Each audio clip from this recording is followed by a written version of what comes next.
my lovely students. Hey, just want to give a quick update for our discussion for the week.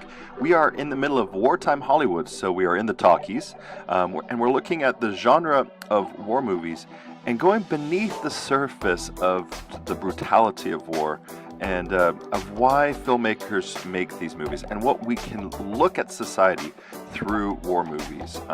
So more than just the fighting, the historical element of World War II movies or Vietnam movies or more recently, conflict in Afghanistan, all that. There's the underlining value system that is very strong that comes through in war movies. So for success of this discussion, it's probably best to look at the reading.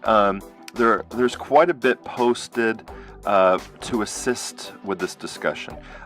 There is a bit in the chapter of our textbook, but if you can't get to it, if it's really hard, if everyone's trying to read it at the same time and you can't get a hold of it, there's probably enough in the other readings to give you some good information. And as we get into next week, to be able to read the chapter in our textbook about Casablanca will really help you a lot. So, doing the readings is going to be key, but also the lecture. I did a lecture, and I apologize for the sound halfway through, but if you turn it up, it should be fine. And that should give some more context, as well as what I'm talking about with war movies and the underlying value system that you see from the very beginning. The first war movies from the 1890s, looking at the Spanish-American War, and which really actually made the later President Roosevelt, Theodore Roosevelt, famous, was both newspaper clippings and also these little videos that came out at that time.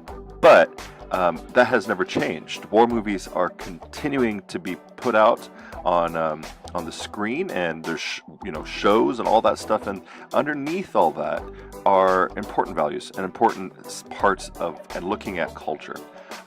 And looking at the culture of when the movies, of course, were made and how we today might view them, and perhaps differently. So a couple of different things for you to marinate on and think about and write by Monday. Enjoy it. We're going to get into our second movie next week, which is a war movie, even though you might not think of it as a fighting movie. It happened. Everything about it is epitome of a war movie, and we'll talk about that more next week. So in the meantime, enjoy this discussion, enjoy the material, get into some reading, and I'll be around if you have any questions, of course, and we will chat soon.